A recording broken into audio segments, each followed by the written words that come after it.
आज मैं तिहाड़ जेल में हमारे नेशनल कन्वीनर और दिल्ली के लोकप्रिय मुख्यमंत्री श्री अरविंद केजरीवाल जी को मिलके आया हूं। सबसे पहले परिवार की बातें हुई। मेरी बेटी नियामत जो कि अभी 1 महीने की हुई है, उसका हालचाल पूछा, कैसी है वो। उसके बाद पंजाब के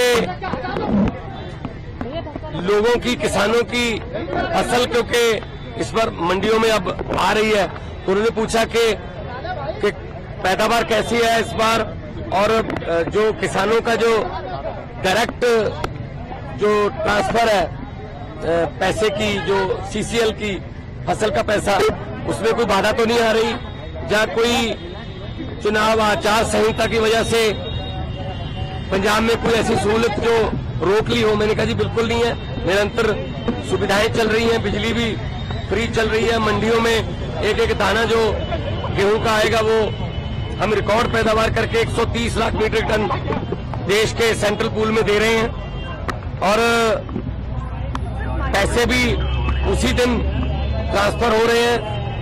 और जो हाड़ी बोलते हैं पंजाबी में इसको, तो ये गेहूं का सीजन जो है वो अभी चरम सीमा पे है। 2-4 दिन में जो सीजन है खत्म हो जाएगा। और सबसे बड़ी बात जो आज मैं आपको बतानी चाहता हूं, जो मैं अरविंद केजरीवाल जी को बताई, कि आज ही रिजल्ट आए हैं पंजाब में सरकारी स्कूल के 158 बच्चों ने 158 सरकारी स्कूलों के 158 बच्चों ने जेईई का परिणाम जो मेन होता है वो पास कर लिया। ये पहली बार हुआ है। इस पर अरविंद केजरीवाल जी बहुत खुश हुए और उन्होंने कहा यही शिक्षा क्रांति हमारे सपनों में थी। उन्होंने कहा कि मेरी तरफ से सभी सरकारी अध्यापकों को और जो 158 बच्चे जिन्होंने जेईई क्लियर किया, उनके माता पिता को, उनके पेरेंट्स को मेरी तरफ से बधाई देना। तो ये पहली बार हुआ है कि सरकारी स्कूलों के बच्चों ने जेईई का परिणाम क्लियर किया, और ये हमारा सपना सच होने वाली बात है। और उन्होंने दिल्ली के बारे में और देश के बारे में पूछा।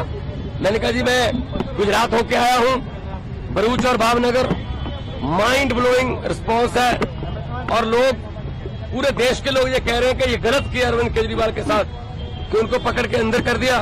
शायद ये सोचते होंगे एक बंदे को अंदर करके हम पार्टी की आवाज बंद कर देंगे, लेकिन आपकी आवाज सर, वो व्यक्तिगत तौर पे तो आपको अंदर कर सकते हैं, लेकिन आपकी सोच को अंदर नहीं कर सकते।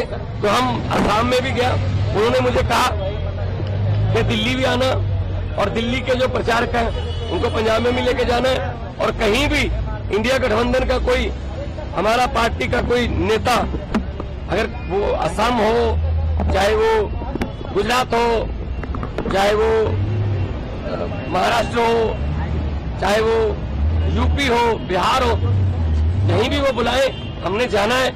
ये चुनाव जो है ये जीतने हारने वाला चुनाव नहीं है, ये संविधान को बचाने वाला और लोकतंत्र को बचाने वाला चुनाव।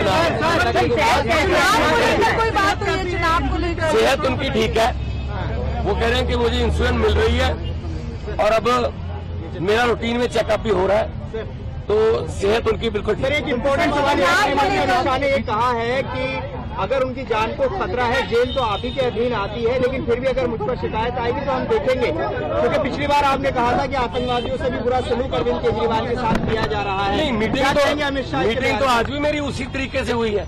शीशा, दोनों तरफ जालियां और इंटरकॉम फोन, मीटिंग तो उसी तरीके से हुई है। ये इन्होंने शायद ये मन में धार रखा है कि हम सीधा नहीं मिलने देंगे।